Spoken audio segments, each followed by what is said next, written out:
First, I believe that this nation should commit itself to achieving the goal before this decade is out of landing a man on the moon and returning him safely to the Earth. The purpose of this ambitious goal was to ultimately triumph against the Soviets in the space race. This declaration was made at the height of the Cold War, an ongoing conflict between the Soviet Union and the United States of America that began in 1947. This conflict stemmed from the opposing political views of both sides.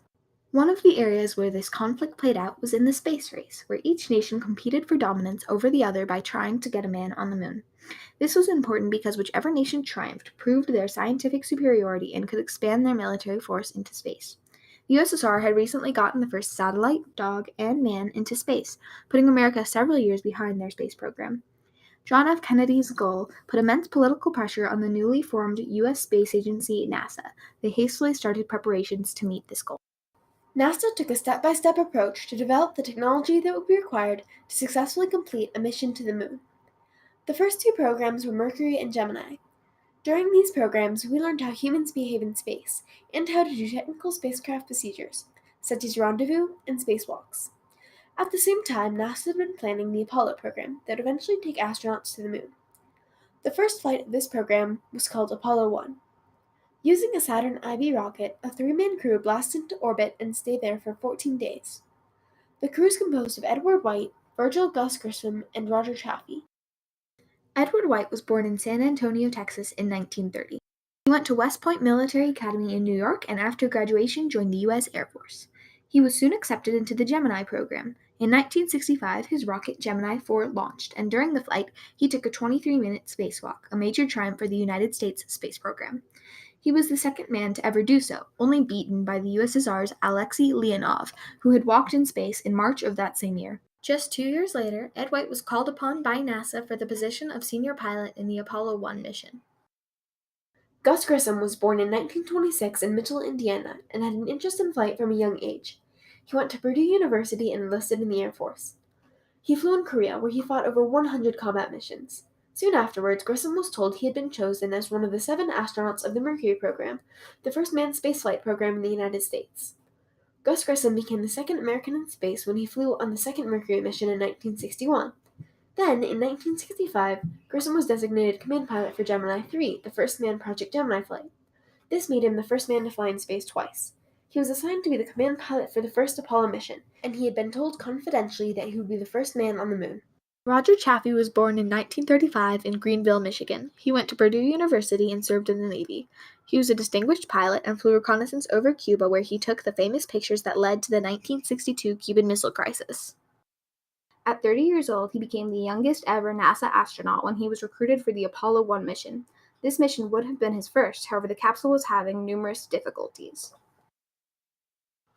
From the beginning, the Apollo 1 capsule was plagued with problems, including leaks in its oxygen system. This, along with several other inconsistencies and engineering problems, caused the launch to be delayed for 2 months. Even the astronauts were skeptical about the safety of this capsule. Gus Grissom called the capsule the Lemon and hung one on the capsule. The 3 astronauts also made a parody of their crew portrait, where they pretended to pray to a model of their capsule, hoping nothing would go wrong. However, despite all of the problems and the risks involved, the crew was still eager to launch. When asked about his philosophy about the risks involved in spaceflight, Gus Grissom said, "There's always a possibility that you can have a catastrophic failure, of course. This can happen on any flight. It can happen on the last one as well as the first one. So you just plan as best you can to take care of all of these eventualities. And you get a well-trained crew and you go fly." The launch was originally scheduled for December 21st, 1966, but it was postponed to February 21st, 1967. A test was scheduled on January 27th, and it would be the last test before the launch. At 1 o'clock in the afternoon, the astronauts entered the capsule. Things immediately began to go wrong. While entering the capsule, Gus Grissom reported a foul smell that he described as being similar to sour milk. As the test got underway, glitches in the communication system made it difficult for ground control to communicate with the crew. Eventually, these problems got so bad that the test was stopped. Gus Grissom got very frustrated by these malfunctions. How are we going to get to the moon if we can't talk between two buildings? These communication problems were eventually resolved. All but 6 launch pad technicians had left on dinner break and would not return until 6:30. The ground control had severed connections with the crew, intending to simulate the period in the flight where the communications would not be possible. As communication picked up and countdown for the simulated launch resumed, over the intercom was heard the last words ever uttered by the crew of Apollo 1.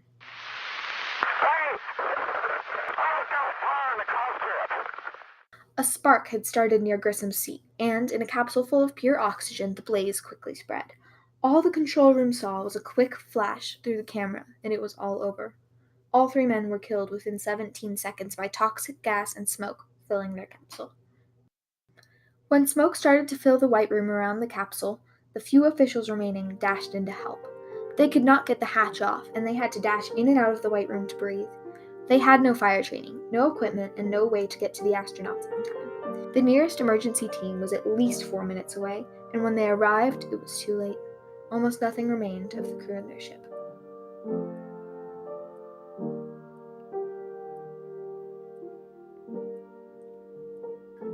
This tragedy shocked the nation. The moon program had been one ray of hope during the paranoia and fear of the Cold War and the social unrest at home. This was the first crew ever lost in the U.S. space program, so it was a profound blow to the spirit of the nation. Despite the immeasurable tragedy of the loss of our nation's first 3 Apollo astronauts, this disaster actually made the triumph of landing on the moon possible. The tragedy sparked a long investigation, which discovered a shocking amount of problems with the spacecraft and even NASA operations that had contributed to the fire. NASA had violated every known rule of crew safety. It had a pure oxygen environment. There were wiring problems which probably produced a spark that set off the blaze. There were lots of flammable materials in the cockpit, nylon straps, things like that, that would have burned very rapidly. In addition, the hatch, meant to keep them safe, could only be opened in 90 seconds. But due to the fact that the door opened inwards, it could not be opened at all in the highly pressurized atmosphere when the fire had taken place. To make matters worse, modifications had been added right up to the day of the test. Before Apollo 1, NASA was under so much political pressure by John F. Kennedy's goal that safety was completely forgotten. According to Apollo 1 test engineer Jesse Bradley, pressure tempts people to compromise and take shortcuts. Test engineers should concentrate on the work to be done, and not on the test schedule dates. Under the threat of having the program canceled by Congress after the fire, they went back to the basics of Apollo. The review board report prompted over 1,300 changes to NASA protocol and the capsule design. Each man who worked on the launch pads had to go before the review board and get certified on each system and all the safety procedures. According to Stephen B. Clemens, a launch pad technician during the fire, I think the days before the fire and after the fire were as different as day and night in overall operations. Before the fire, there was utter chaos. When Apollo 7 arrived, same crews, but a very different attitude. Now the professionalism in each of us came out, and it made a big difference. With the memories of Apollo 1 still fresh in our minds, we were determined that it would not happen again. No longer would we accept someone's word that something wouldn't happen, we had to make sure it didn't. This new attitude has been considered by many to have made the moon landing possible, sealing the American triumph in the space race. According to Mr. Clemens, the Apollo 1 launch pad technician, had there been no tragedy in January of 1967, there would have been no triumph in the summer of 1969, when Apollo 11 made history's first manned lunar landing. If the changes had not been made, the capsule would not have been safe enough to send people to the moon, and safety protocols were not advanced enough to handle anything going wrong on a lunar mission. Winning the space race was an important milestone for the United States because dominance over space and the race to outdo one another had become a matter of pride for both the Soviet Union and the United States.